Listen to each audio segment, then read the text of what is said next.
All right, listen up, Commander. In the grim darkness of the far future, there is only war. This briefing is your key to survival, your primer for victory. It's pulled straight from the field manual for the Volostad campaign. Everything, and I mean everything, is riding on you understanding these rules of engagement. Never, ever forget this.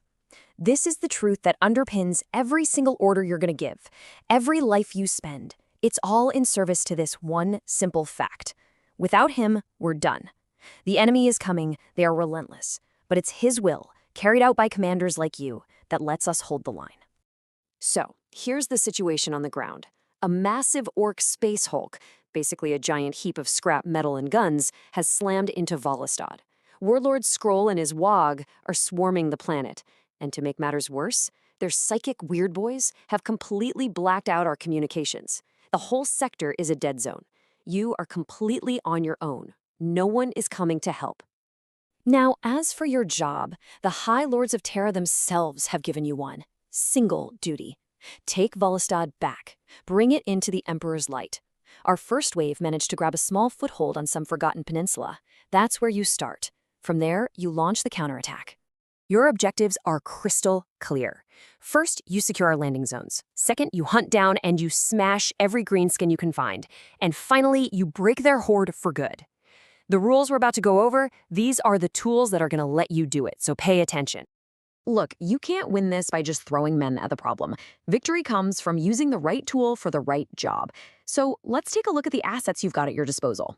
You need to understand how these pieces all fit together. Your infantry, your space marines, they're the ones who take and hold the ground. And crucially, they act as a screen to protect your heavy armor from enemy tank killers. In return, tanks like the Predator give them all the fire support they need.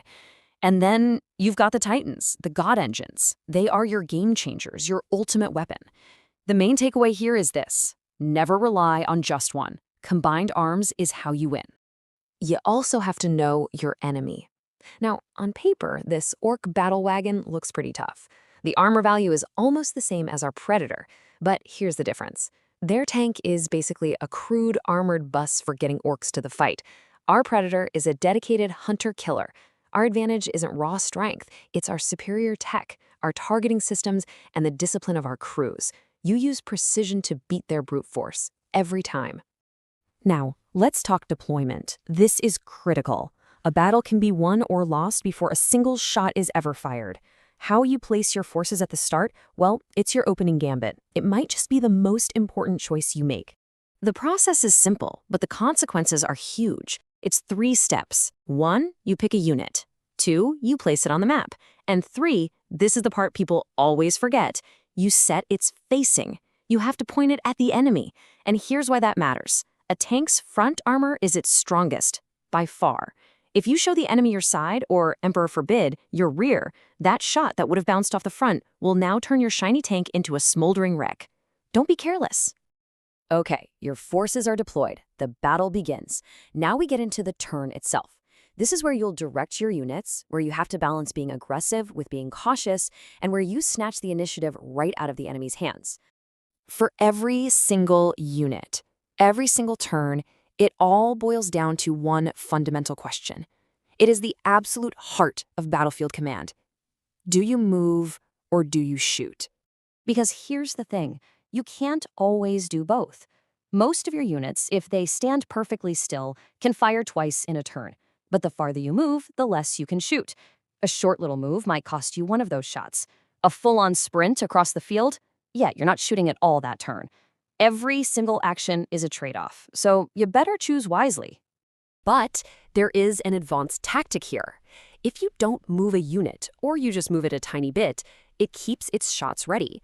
Then, if an enemy unit is stupid enough to move into its line of sight on their turn, your unit gets to interrupt them with something called opportunity fire. It is the absolute perfect way to punish a reckless orc advance. You set your ambush, and you let the enemy walk right into it. This is the moment of truth. You've positioned your troops, you've outmaneuvered the enemy. Now it's time to bring the Emperor's fury down on their heads. Take a look at this number, 80. That's the raw armor-shredding power of a single shot from a las cannon. And to really understand why a number like this is so important, you first have to understand what penetration is. Penetration, or pin for short, is just how good a weapon is at punching through armor. A standard bolt round might just ping harmlessly off a tank's hull, but a weapon with a high pin value, like that last cannon's 80, it's gonna slice right through it. The whole trick to killing their heavy hitters is matching your weapon's pen to their armor. That's how you do it. Sometimes, though, shooting isn't the answer. When the enemy is right on top of you, it's time for cold steel. You move a unit right up next to an enemy and you initiate a close assault. It's a bloody, high-risk, high-reward move. But trust me, a squad of guardsmen with the right grenades can swarm a battle wagon and tear it to pieces if they get close enough. Use it to finish off a weakened enemy, or just tie up something big and scary. A good commander knows how to fight. A great commander knows how to win. Your goal is total domination, and there's more than one way to get there. Okay, first there's the direct approach. Just wipe every last enemy unit off the field. It's clean, it's pure victory. Or you can play smarter. You can capture and hold the key tactical objectives on the map. But then there's a third way, a more subtle way. You can break their morale.